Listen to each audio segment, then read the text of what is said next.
전 대통령이 영국, 미국, 캐나다 3개국 순방길에 올랐습니다. 윤 대통령은 외신과의 인터뷰에서 문재인 전 대통령을 북한이라는 한 친구에게 집착한 학생이라고 표현하며 문 정부의 대북 정책을 비판했습니다. 문 전 대통령은 남북 합의는 정부가 바뀌어도 이행해야 한다고 했습니다. 국민의힘 윤리위가 이준석 전 대표에 대한 추가 징계 절차에 들어갔습니다. 어제 저녁 비공개 경찰 조사를 받은 이 전 대표는 예정이 없던 회의를 연대대해 오비 일하기길 바란다고 했습니다. 신당역 스토킹 살해범이 범행 전 피해자의 집을 수차례 찾아갔던 것으로 드러났습니다. 경찰은 내일 피의자의 신상정보 공개 여부를 결정할 예정입니다. 오늘 밤부터 14호 태풍 남마돌의 영향권에 들면서 영남과 강원 영동 지역에는 강풍과 150mm의 폭우가 예보됐습니다.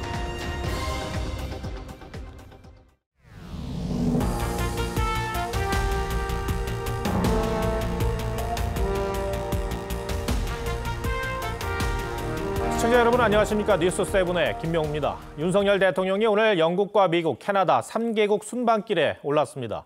윤 대통령의 해외 방문은 지난 2월 스페인 나토 정상회의 이후 두 번째죠. 먼저 내일 엘리자베스 2세 여왕의 장례식에 참석하고 뉴욕으로 이동해 유엔 총회 데뷔전을 치릅니다. 이번 순방에서 가장 큰 관심은 일본과의 정상회담입니다. 그런데 열린다, 안 열린다, 우리 정부와 일본 사이에 엇박자가 나고 있는데 한일 관계 현주소를 보여주는 것 같습니다. 첫 소식은 고희동 기자가 보도합니다. 검정색 정장에 회색 넥타이를 맨 윤석열 대통령이 부인 김건희 여사의 손을 잡고 공군 1호기에 오릅니다. 5박 7일 일정으로 영국과 미국, 캐나다를 차례로 방문하는 윤 대통령은 가장 먼저 내일 런던에서 열리는 엘리자베스 2세 여왕 장례식에 참석합니다. 이후 미국 뉴욕으로 이동해 유엔 총회 기조연설에 나설 예정인데 이번 연설은 윤 대통령의 유엔 정상외교 데뷔 무대입니다. 복합 위기에 전 세계가 또 유엔이라고 하는 이 시스템이 어떻게 효과적으로 대응할 수 있는 것인지에 대한 주요국과 정상회담도 예정돼 있습니다. 윤 대통령은 바이든 미국 대통령을 만나 미국의 인플레이션 감축법에 따른 우리 기업의 어려움을 설명할 것으로 보입니다. 일본 기시다 총리와의 정상회담은 막판 줄다리기가 이어지고 있습니다. 산케이 신문은 일본 정부 관계자를 인용해 한일 정상회담 성사 가능성을 부정적으로 보도했는데 이에 대해 외교부 관계자는 일정을 조율 중이라고 밝혔습니다. 강제징용 피해자 배상 문제를 둘러싼 일본의 사과 수위가 핵심 변수가 될 것이란 전망이 우세한 가운데 윤 대통령이 취임 후 한일 관계 개선 의지를 거듭 밝혀온 만큼 회담이 막바지엔 성사될 거란 관측이 나오고 있습니다.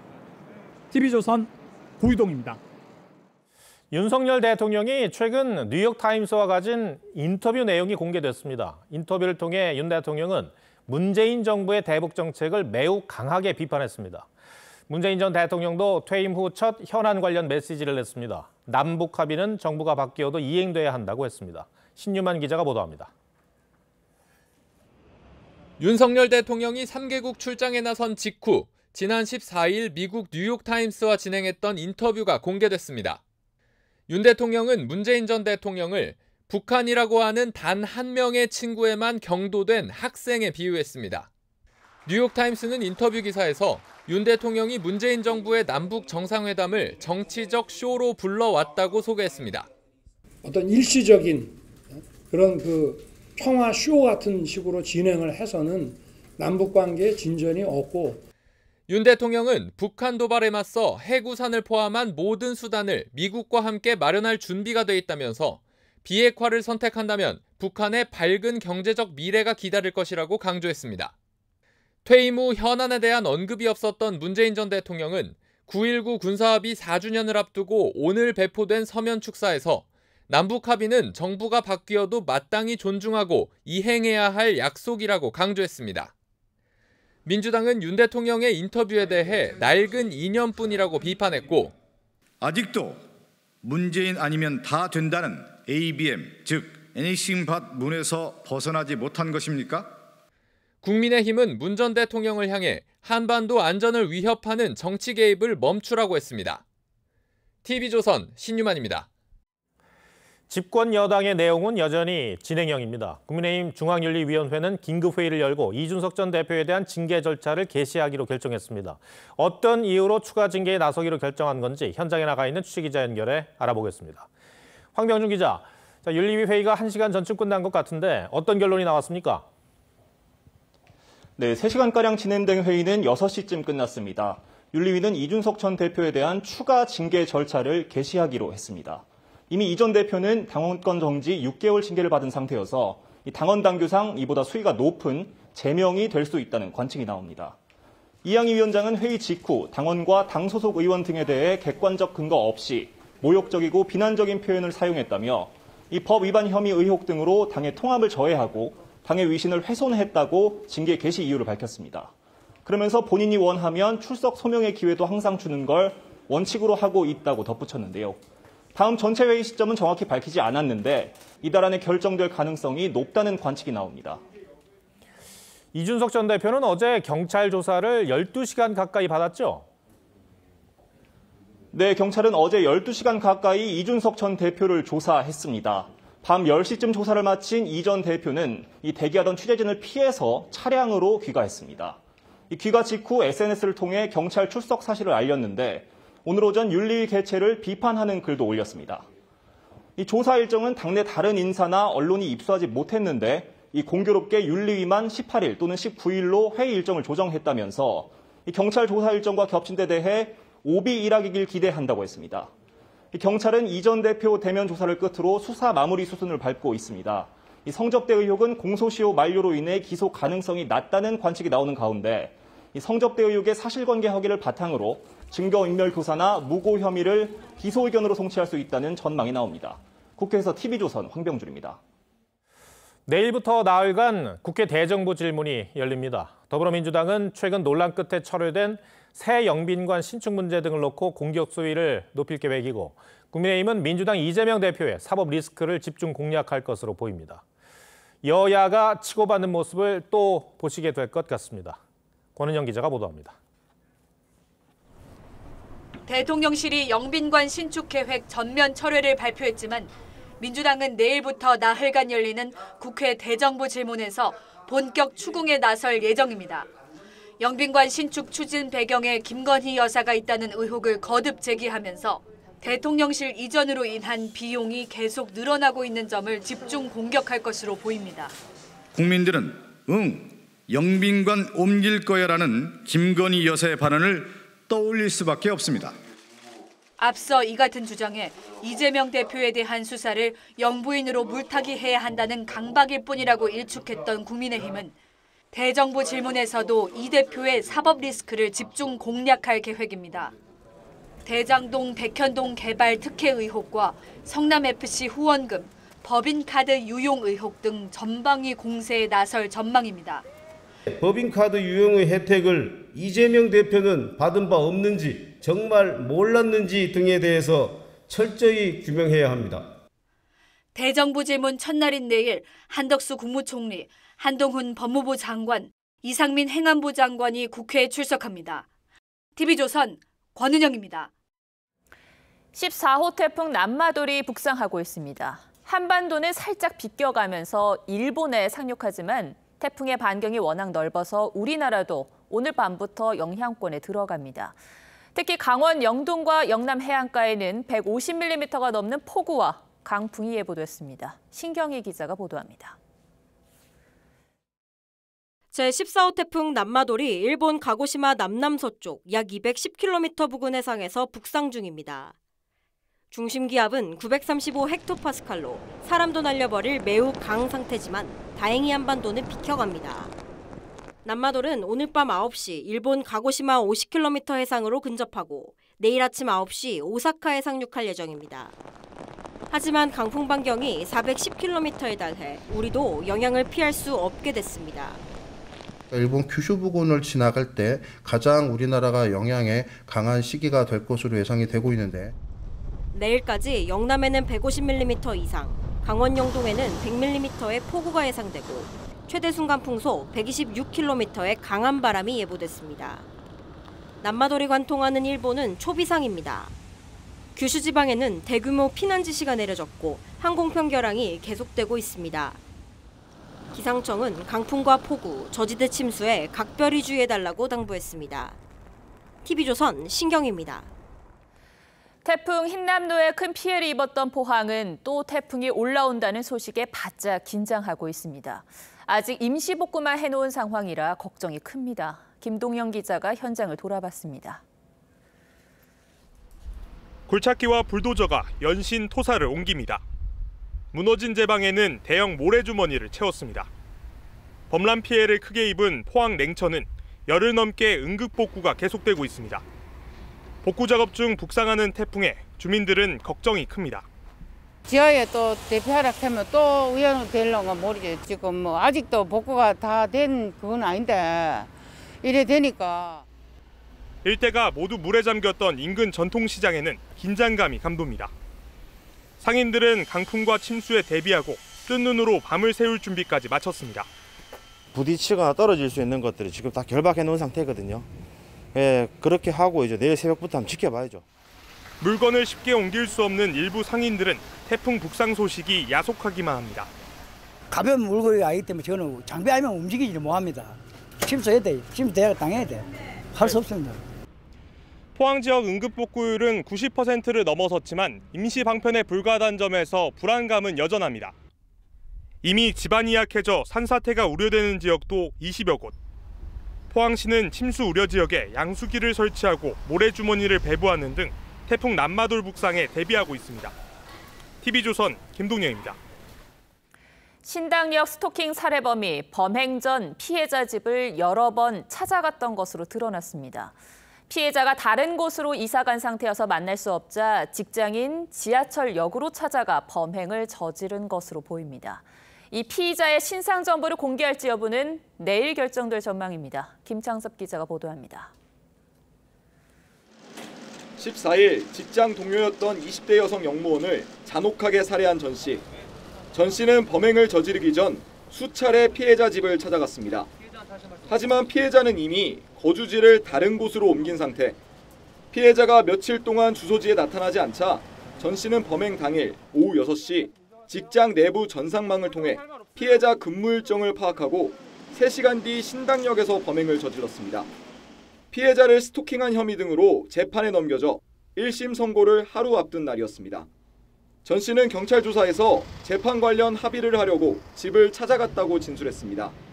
전 씨는 이날 현장으로 가던 중 피해자와 비슷해 보이는 다른 여성을 쫓아가기도 했습니다. 범행이 벌어진 신당역에는 피해자 추모발길이 이어졌고 유사범죄 재발을 막기 위해 피의자 신상 공개를 요구하는 목소리도 곳곳에서 나왔습니다. 무조건 공개를 해야 또 다른 피해자가 나오지 않을 것이라고 또. 경찰은 이르면 내일 피의자 전 씨의 얼굴과 이름 등 신상 정보 공개 여부를 결정할 예정입니다. TV조선 김창섭입니다. 한 유명 패스트푸드 업체에서 구입한 감자튀김에서 바퀴벌레가 나왔습니다. 벌레도 조리된 상태로 발견돼 음식을 만드는 과정에 들어간 것으로 보입니다. 이 업체는 음식물에서 이물질이 발견되는 등 위생 논란이 끊이질 않고 있습니다. 장동욱 기자가 취재했습니다. 출출했던 밤 야식으로 햄버거를 먹으려던 A씨는 생각지도 못했던 봉변을 당했습니다. 서울 청담동의 한 패스트푸드 매장에서 음식을 포장해와 먹던 중 감자튀김 봉지에서 바퀴벌레로 보이는 벌레가 나온 겁니다. 엄지손가락 한 마디 크기에 군데군데 밀가루 튀김옷까지 입혀진 채 튀겨진 상태였습니다. A씨는 즉시 항의 전화를 했지만 24시간 운영 매장임에도 제대로 연락이 되지 않았고 이후 여러 차례 시도한 끝에 매장 관계자와 통화가 이뤄져 사과와 함께 환불 약속을 받았습니다. 정말 죄송합니다. 매장에 다시 업체를 통해서 다시 점검을 할 예정이에요. 세계 시장 점유율 1위를 달리는 이 패스트푸드 업체의 음식에서 이물질이 나왔다는 논란은 하루 이틀 일이 아닙니다. 지난달엔 포장해온 햄버거에서 살아있는 바퀴벌레가 나왔다는 주장이 제기됐습니다. 앞서 7월엔 고객이 먹던 햄버거에서 조리도구 부품인 길이 2cm 철사가 발견되기도 했습니다. 당시 업체는 긴급 위생 점검을 실시하고 식품 안전에 만전을 기하겠다고 사과했습니다. TV조선 장동우입니다. 가상화폐를 발행해 투자금을 모으는 것을 암호화폐 공개, ICO라고 합니다. 이미 대중화된 암호화폐가 아니라 아직 시장에 출시되지 않은 신생 암호화폐의 가능성을 보고 투자하는 건데 정부는 투기 우려와 투자 보호를 이유로 국내 ICO를 금지하고 있습니다. 그럼에도 규제 사각지대를 노린 피해 사례가 잇따르고 있는데요. 정준영 기자가 피해자의 목소리를 들어봤습니다. 3년 전 한 업체가 추진하는 친환경 사업 관련 코인을 구입한 A씨. 코인을 잘 되게 하려면 사업에도 투자하라는 업체 측 말에 부동산까지 정리했습니다. 하지만 코인은 흥행에 실패했고 결국 개당 500원에 산 코인은 10원대까지 추락했습니다. 총 금액은 대략 한 50억 정도. 아버지가 이제 정신분열증이. 주식 상장 전 건전성과 안전성 등 엄격한 심사를 받는 기업 공개 IPO와 달리 ICO는 투자자용 백서만 만들면 손쉽게 자금 조달이 가능해 신생기업에 유리합니다. 하지만 기업 제재나 투자자 보호가 어려워 정부는 그동안 ICO를 금지했습니다. 테라 루나처럼 해외에서 코인을 발행해 국내 거래소에 상장하면 막을 방법이 없는 셈입니다. 관련 기술 발전과 고용 창출 필요성이 제기되면서 정부가 뒤늦게 제도화 논의를 시작했지만 투자자를 보호하려면 여러 가지 안전장치를 마련해야 되거든요. 그럼 개발자들은 이건 ICO가 아니다 또 이렇게 얘기하죠. 산업 발전과 투자자 보호란 두 마리 토끼를 잡을 수 있을지는 미지수입니다. TV조선 정준영입니다. 미국 중앙은행이 다음 주 기준금리를 대폭 인상할 것으로 예상되면서 한국과 미국의 금리 역전 우려가 현실이 되는 건 아닌지 모르겠습니다. 많게는 최대 1%포인트까지 벌어질 가능성도 있는데 추락하는 원화 가치에 대규모 자금 유출과 경기 침체 우려가 커지고 있습니다. 송무빈 기자입니다. 지난달 중순 1,300원대였던 원달러 환율은 한 달 새 80원 가까이 치솟아 1,400원에 바짝 다가섰습니다. 외국인 투자자들은 한국 주식을 팔기 바쁩니다. 지난 15일 기준 외국인 투자자가 보유한 코스피 주식의 시가총액 비중은 30.39%로 13년여 만에 가장 낮았습니다. 달러 가치가 오르면 외국인들이 한국 주식을 팔아 달러를 사는 이른바 셀코리아 현상이 두드러지는데 연일 이어지는 강달러 기세가 외국인 매도에 불을 붙인 겁니다. 이런 상황에서 미국 연준이 현지 시간 21일 기준금리를 또 올릴 게 확실시돼 비상입니다. There are even 30% of the chance that the Federal Reserve might increase interest rate by 1% instead of 3/4%. 미국이 기준금리를 0.75%포인트만 올려도 현재 상단이 2.5%로 같은 한국의 기준금리를 역전하는 상황. 앞서 한국은행은 기준금리를 0.25%포인트씩 점진적으로 올리겠다고 사전 예고했는데 올해 국내 통화정책회의가 2번 남은 걸 고려하면 우리 기준금리는 3%에 그칩니다. 한미 금리가 역전되면 가뜩이나 높은 달러 가치가 더 뛰어 자금 유출이 불가피합니다. 또 수입 물가 상승으로 국내 물가 부담도 커져 경기가 위축될 수밖에 없습니다. 빅스텝은 없다던 한국은행이 금리 인상폭 조정에 나설지 관심이 모입니다. TV조선 송무빈입니다. 우리 정부가 세계 3대 로봇 강국을 목표로 내걸었지만 로봇 산업의 성장세는 더디기만 합니다. 우선 인력난이 심하고 더욱이 각종 부품의 해외 의존도가 높습니다. 중국보다 경쟁력이 뒤처지는 것으로 나타났습니다. 최윤정 기자가 보도합니다. 청소기로 집안일을 하는 휴머노이드 로봇. 중국 경극 공연도 대신합니다. 커피에 우유를 넣어 나뭇잎을 표현하는 라떼아트도 1분 만에 만들어냅니다. 최근 중국의 박람회 모습인데 제조업, 의료, 군사 등 분야도 다양합니다. 이렇게 중국은 정부에서 보조금을 주고 R&D 비용을 전액 공제해주며 로봇 산업을 집중 지원하고 있습니다. 格外的重视创新，要实现我们第2个100年目标，我们就是要走自主创新的道路。 로봇 산업에서 중국이 치고 나가는 사이 한국은 주춤합니다. 한국의 로봇 산업 경쟁력은 주요 6개국 중 최하위로 중국보다도 뒤처졌습니다. 특히 로봇 산업의 기초인 부품 생산 분야가 취약합니다.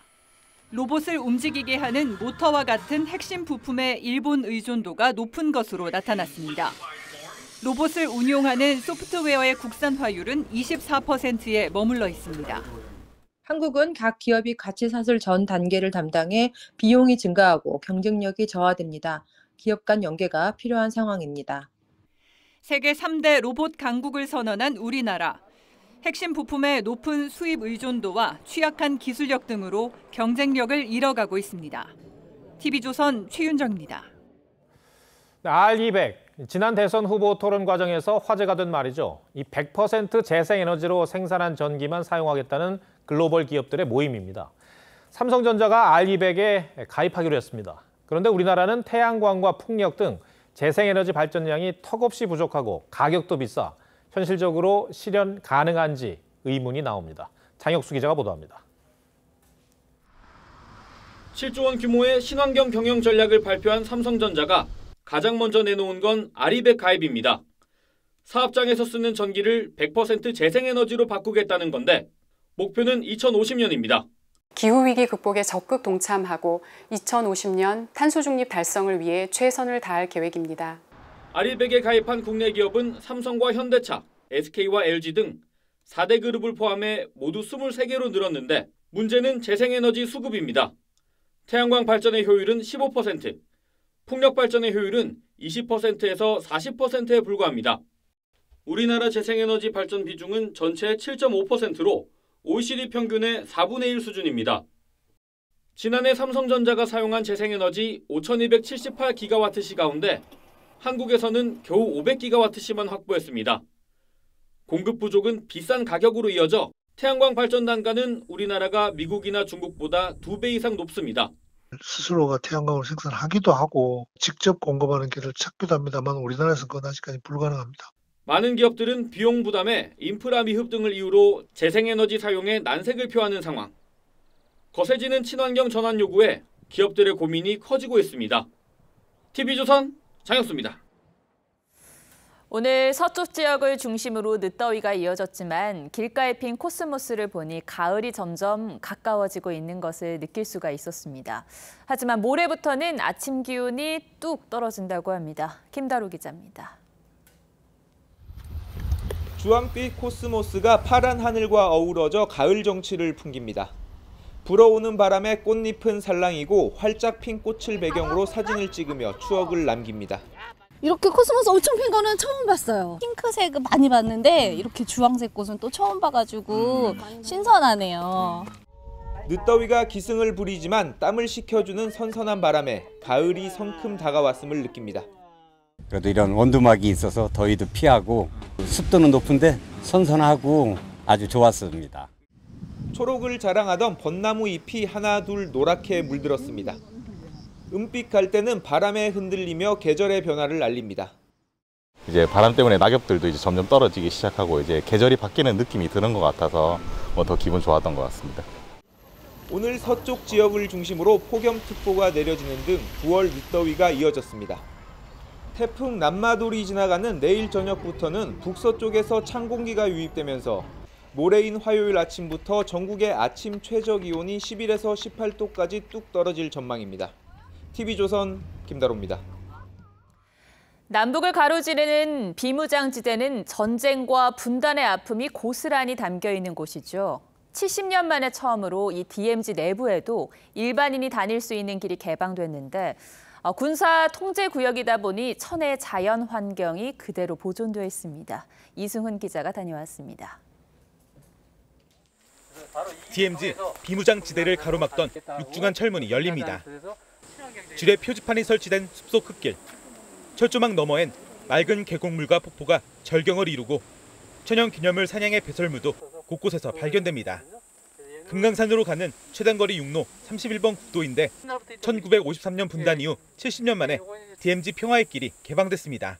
차가 하나 겨우 지나갈 정도로 이렇게 되어 있습니다. 그래서 저랑 같이 걷도록 하겠습니다. 거리는 1.35km, 왕복 2.7km가 됩니다. 철조망이 겹겹이 늘어선 DMZ 최북단 고성 바닷가에선 북녘 해금강이 손에 잡힐 듯하고 인제 DMZ 해발 850m 고지에 올라서면 남북을 잇는 백두대간 능선과 금강산까지 한눈에 들어옵니다. 남한에서는 백두대간의 시작점이에요. DMZ 평화의 길 524km 중에서 가장 자연 환경이 잘 보존된다고. 정부는 지난 13일 DMZ 평화의 길을 개방했습니다. 서쪽 인천 강화에서 동쪽 강원 고성까지 524km 구간 11개 코스에 이릅니다. 기존 평화의 길 구간에 DMZ 내부 노선이 포함된 건 이번이 처음입니다. 70년 만에 처음 개방된 DMZ 내부 평화의 길은 사전 예약을 통해 12월 중순까지 하루 20명만 방문할 수 있습니다. TV조선 이수훈입니다.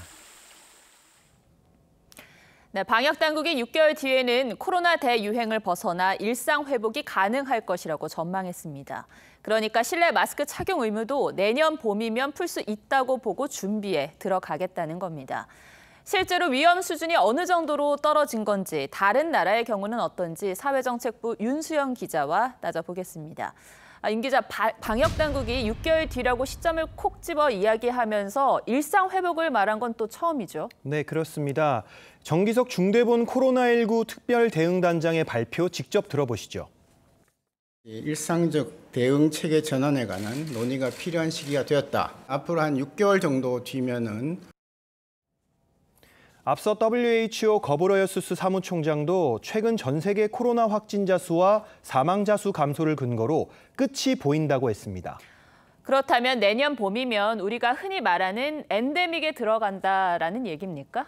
네, 이 팬데믹이라는 건 급성기, 이행기, 안정기로 이어지거든요. 네. 여기에는 안정기에 돌입하는 걸 엔데믹으로 보는데 우리나라 상황이 올해 초 이행기가 시작이 돼서 지금은 이행기의 끝자락에 와 있다는 게 전문가들의 설명입니다. 코로나 치명률은 2년 전 2.1%에서 점점 하락하면서 지난 6월 6차 대유행 땐 0.04%까지 내려왔습니다.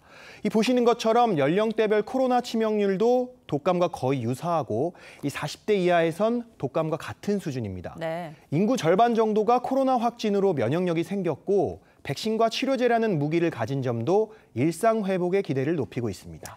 그러면 내년 봄부터는 실내에서도 마스크 안 써도 되는 겁니까? 많은 전문가들은 실내 마스크 착용을 없애도 된다는데 동의를 하고 있습니다. 카페라든지 식당 같은 데에서 몇 시간씩 마스크 벗고자 얘기하고 있는 상황에서 불필요한 규제라고 생각해요. 다만 현재 코로나 숨은 감염자가 적지 않다는 점에서 시기상조이며 연령과 장소 등 조건에 따라 점진적으로 진행을 해야 한다는 전문가들도 있습니다. 필요한 장소에서는 마스크 착용 의무가 유지가 될 수 있게 하는 형태를. 네, 해외 사례도 좀 보죠. 마스크 착용 지침을 어떻게 운용하고 있습니까? 이미 완전히 마스크 착용을 풀어준 나라도 있습니다. 미국과 프랑스, 네덜란드 등은 마스크 착용 의무가 없고요. 독일, 이탈리아 등도 이 의료시설, 사회복지시설 등에서만 실내 마스크 착용 의무를 유지하고 있습니다. 이 질병청 조사에선 빠졌지만 영국은 주요국 가운데 가장 빠른 지난 1월부터 실내 마스크 착용을 해제했습니다. 현재 OECD 14개국이 실내 마스크 착용 의무를 유지하고 있는데 이 무조건 착용해야 하는 나라는 우리나라뿐입니다. 우리나라만 의무 착용인 걸 보면 우리 정부가 조금은 보수적으로 차근차근 접근하는 것으로 보이는데 지금 당장 의무화를 풀지 않는 이유가 따로 있습니까? 네, 현 추세로 볼 때 당장 완전한 일상 회복을 해야 한다는 주장도 있습니다. 하지만 당국은 두 가지 위험 요인을 고려하는 것으로 보입니다. 매년 찬바람이 불면 코로나 환자 수가 급증했던 경험이 있기 때문입니다. 네. 또 이 3년 만에 전국에 독감주의보가 발령된 점도 우려 요인입니다. 네, 윤 기자 잘 들었습니다. 고맙습니다.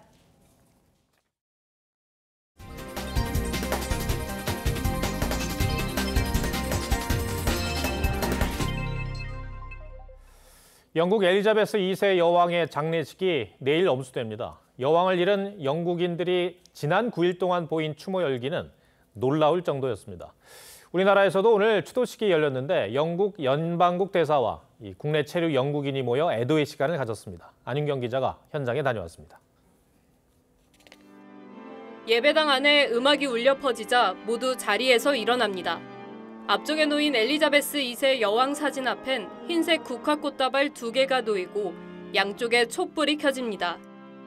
오후 2시부터 성공의 서울주교자 성당에서 영국 여왕 추모 예배가 열렸습니다. And her devotion to all. Let us bless the Lord. 이 성당은 엘리자베스 2세 여왕이 1999년 필리콘과 함께 우리나라를 찾았을 때 방문했던 곳입니다. 여왕이 생전에 좋아하던 성가 2곡과 영국 국가가 연주됐고 연방국 대사의 추모 발언과 묵념이 이어졌습니다. 아주 슬픈 순간입니다. 저희가 이루 형용할 수 없는 상실감을 느끼고 있습니다. 훌륭한 분이시고 아주 한국 문화를 존경하는 그 여왕이었고 추모 예배는 영국 현지 장례식을 앞두고 영국과 호주, 뉴질랜드, 캐나다, 파푸아뉴기니 등 영국 연방 5개국 주한대사관 주최로 이뤄졌습니다. TV조선 안윤경입니다. 내일 장례식엔 윤석열 대통령을 비롯해 세계 정상급 인사들 500명이 참석하는데 각국 사이에 이 조용한 조문 외교가 펼쳐질 것으로 보입니다. 그런데 뚜렷한 특징이 있습니다. 북한과 중국도 장례식에 초청됐지만 러시아와 그 동맹국들은 초대받지 못한 겁니다. 오늘은 최현희 기자가 세기의 장례식과 여기서 감지되는 반러시아 구도에 포커스를 맞췄습니다. 조문 나흘째에도 템스강을 따라 조문 행렬이 끝없이 이어집니다. It was 12.5 hours and it was pretty cold about 3 o'clock, but otherwise survived it. 찰스 3세 국왕과 윌리엄 왕세자도 깜짝 방문했습니다.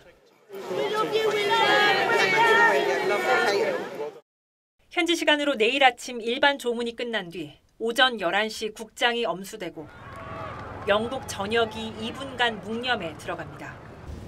Yeah, we plan to be here now until the big event on Monday. The nation's granny. 국장 참석자 2천여 명 가운데 윤석열 대통령과 바이든 미국 대통령, 마크롱 프랑스 대통령 등 세계 정상급 인사는 500명에 달합니다.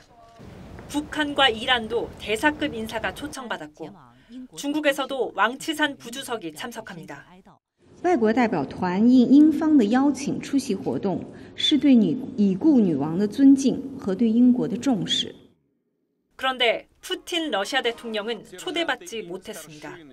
러시아와 동맹을 맺고 있는 벨라루스와 미얀마도 마찬가지입니다. Не думаю, что она занимала место в сердцах россиян. К ней очень с большим уважением. G7 국가인 영국은 러시아를 우크라이나 침략자로 규정하고 경제 제재에 앞장서 왔습니다. 70년간 서방의 전통과 이념을 대표했던 여왕의 국장에서 반러시아 정서가 강하게 드러난 겁니다. 이 러시아는 에너지를 무기화해서 많은 유럽 국가들의 겨울나기를 어렵게 하고 있단 말이죠. 바이든 정부의 대러시아 압박에 영국이 적극적으로 동참하는. 영국의 신임 리즈 트러스 총리 역시 한꺼번에 각국 정상들을 만날 기회를 얻으며 외교 무대 전면에 서게 됐습니다. 뉴스7 포커스였습니다.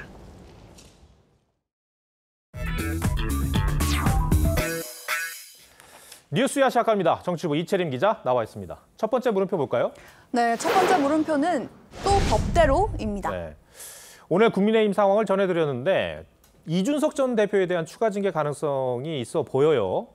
양측, 그러니까 국민의힘과 이준석 전 대표 사이의 법적 공방은 끝나지가 않을 것 같네요. 그렇습니다. 이준석 전 대표가 이미 아시는 것처럼 주호영 전 비대위원장 등에 대해서 가처분 신청을 한 것이 법원에서 인용이 됐고요. 또 새로 출범한 정진석 비대위에 대해서도 법적 대응을 한 상황이죠. 네. 당내에서는 이 전 대표가 당내 분란을 일으키는 법적 대응을 할 수 없도록 이제 앞으로 아예 그냥 당원 자격에서 제명을 시켜버리자 이런 여론들이 나오고 있습니다. 이게 온라인 당원 게시판인데요. 네. 제명하라는 그런 의견이 굉장히 많은 상황입니다. 그래서 제명설이 이제 거론되고 있는 건데 그렇게 되면은 이준석 전 대표도 가만히 있지 않을 거고요. 이 부분에 대해서도 또 법적 대응을 한다고 합니까? 그렇습니다. 오늘 이준석 전 대표가 또 SNS에 글을 올렸는데요. 오늘도 다시 한번 윤핵관의 이익을 위해서 또 무리수를 둘 거다 이렇게 얘기를 했습니다. 그러니까 사실상 본인에 대한 추가 징계를 기정사실로 받아들이고 있는 분위기입니다. 앞서 이틀 전에 언론과의 인터뷰에서도 만약에 제명을 한다면 제명에 대해서도 법원에 가처분 신청을 할 예정이라고 했습니다.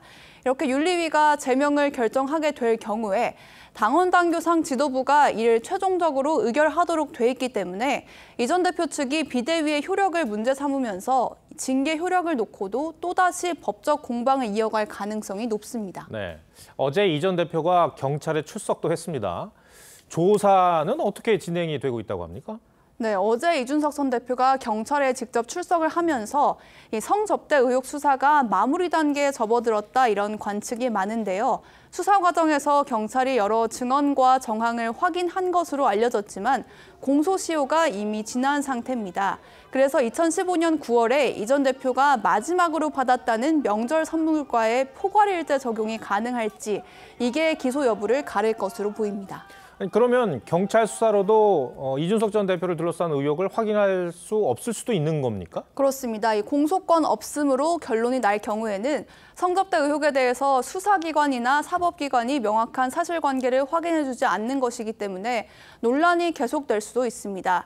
그간 이 전 대표는 사법기관의 판단을 통해서 본인의 오해를 풀고 당을 바로잡겠다고 해왔는데 사법당국에서도 모든 실체적인 진실이 드러나지 않을 수 있는 겁니다.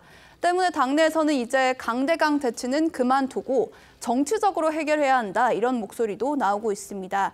안철수 의원은 이 대표도 가처분을 철회하고 당도 추가 징계 등을 통해서 상황을 악화하는 일을 멈췄으면 좋겠다고 했습니다. 다만 공소권 없음 결정이 나더라도 이 전 대표의 증거인멸 교사 의혹이나 무고 혐의에 대한 수사 결과에 따라서 사실관계가 드러날 수도 있습니다. 네, 첫 번째 물음표 정리해볼까요? 네, 첫 번째 물음표 또 법대로의 느낌표는 국민 정서대로로 하겠습니다.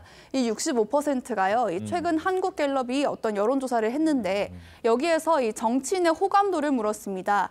이준석 전 대표가 비호감도 65%를 기록한 건데요. 다른 정치인과 비교해서 압도적인 비호감도를 보였습니다. 정권 창출의 기여도가 가장 높았던 정치인으로 평가를 받는데도 대선 이후에 이 전 대표에 대한 평가가 왜 이렇게 박해진 건지 이 전 대표 스스로 최근 행보를 되돌아봐야 하지 않을까요? 네, 알겠습니다. 두 번째 물음표는 뭡니까? 네, 두 번째 물음표는 좋아하는데 안 받아줘서입니다.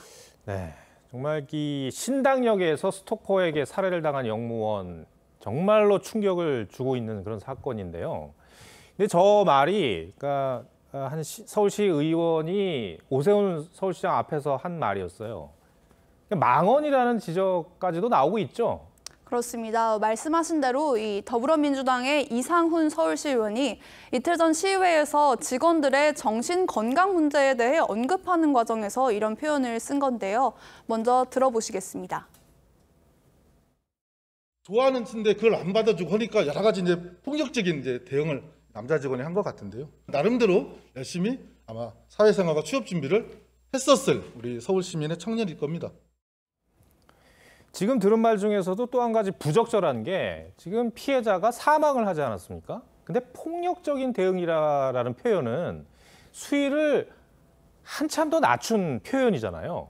그렇습니다. 예. 지적하신 대로 이렇게 살인은 폭력적인 대응이다 이렇게 순화를 하면서 피해자가 받아주지 않아서 원인 제공을 먼저 했다 이런 취지여서 비판이 컸습니다. 여성계에서는 가해자의 범행 동기를 이해하려고 하는 전형적인 가해자 중심주의라면서 그간 스토킹 범죄, 또 데이트 폭력 등 범죄 행위의 위험성을 경시해온 입장을 가장 잘 보여준 발언 아니냐 이런 비판도 나왔습니다. 지금 이 사건 때문에 여러 각계에서 이제 관심들이 집중이 되고 있는 그런 상황이에요. 그러니까 데이트 폭력이라는 표현도 쓰지 말자, 뭐 이런 것도 재부상하고 있는 그런 상황이죠. 그렇습니다. 이런 논의는 대선 과정에서도 있었던 논의였는데요. 이 민주당 이재명 대표가 본인의 조카가 이별을 요구한 전 여자친구를 살해한 사건에 대해서 데이트 폭력 중범죄다 이렇게 표현을 했었는데 이게 사건의 심각성을 축소하려는 거 아니냐 이런 비판을 받으면서 이 대표가 미숙한 표현이었다 이렇게 사과한 적도 있었습니다. 또 범죄 앞에 데이트란 표현이 들어가면 사랑 싸움 정도로 치부될 수 있으니까 아예 이런 표현을 쓰지 말자 이런 지적도 나왔었습니다. 또 데이트 폭력이나 스토킹 등이 사적인 관계에서 발생한 가능성이 높다는 이유 등으로 그간 피해자가 원치 않으면 처벌이 불가능해서 친고죄 폐지하자 이런 목소리도 높았는데 이번에 법무부가 의지를 드러내면서 이 부분은 개정이 될 전망입니다. 네. 두 번째 물음표도 정리해볼까요? 네, 두 번째 물음표. 좋아하는데 안 받아줘서의 느낌표는 그냥 살인, 그냥 폭력으로 하겠습니다. 피해자를 향한 가해자의 일방적인 감정이 어찌 됐든 이 범죄 행위는 달라지지 않는데 그간 데이트나 호감이라는 표현으로 중범죄를 미화해왔던 측면이 있습니다. 이번 사건을 계기로 피해자가 보호받을 수 있는 실질적인 변화가 있었으면 합니다. 네, 이철림 기자 설명 잘 들었습니다.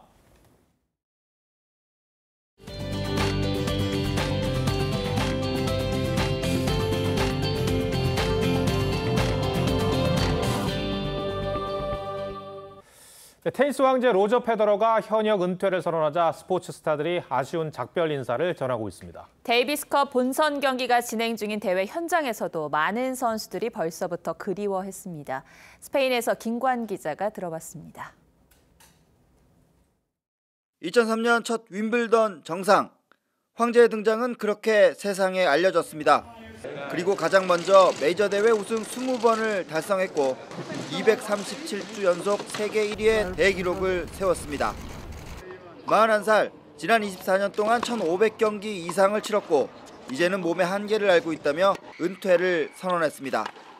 라파엘 나달, 세레나 윌리엄스, 토마스 바흐 IOC 위원장의 즉각적인 반응은 물론 이곳 데이비스컵 현장에서도 페더러의 은퇴는 큰 이슈입니다. 그와 함께 시대를 풍미했던 앤디 머레이.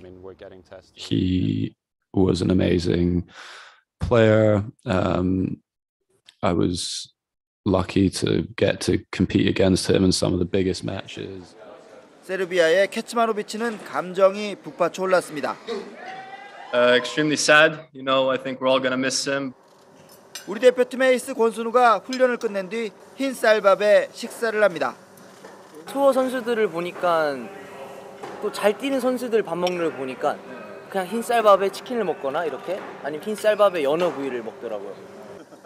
투어 정상 선수가 되기 위해 그들의 생활 습관까지 따라하고 있다는 권순우처럼 선수들은 서로 경쟁하며 배웁니다. 그 정점에는 페더러가 있었습니다. 경기 전 탄수화물 종류인 파스타를 주로 먹었다고 하는 페더러는 우아한 경기 스타일뿐 아니라 생활 습관, 인간관계 등 모든 면에서 모범이었습니다. 그래서 다들 그의 은퇴를 아쉬워하고 있습니다. 스페인 발렌시아에서 TV조선 김관입니다.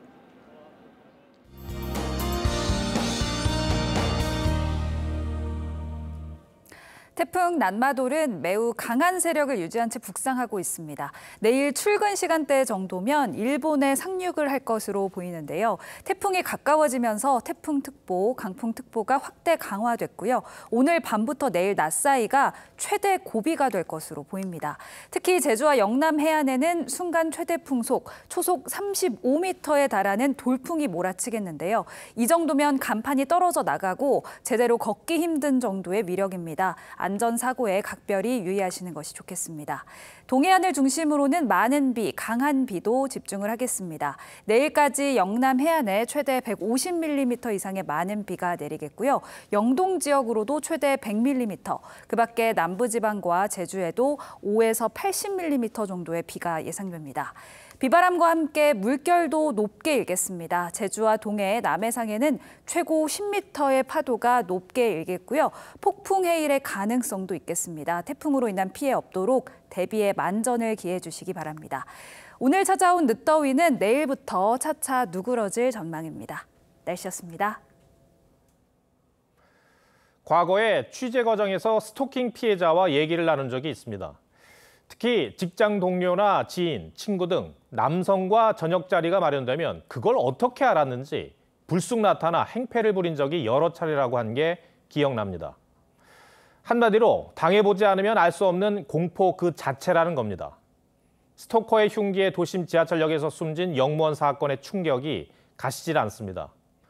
어디부터 이 문제에 접근해야 할지 모르겠습니다만 우선 정말 촘촘한 법망이 마련돼야 할 때라고 생각합니다. 입으로만 민생 외치지 말고 여야는 스토킹 처벌법의 허점을 보완하는 법안들을 빨리 처리해 주기 바랍니다. 사건 현장에 추모객이 남긴 살아서 퇴근하고 싶다는 메시지가 많은 걸 말해주고 있습니다. 시청해 주셔서 고맙습니다.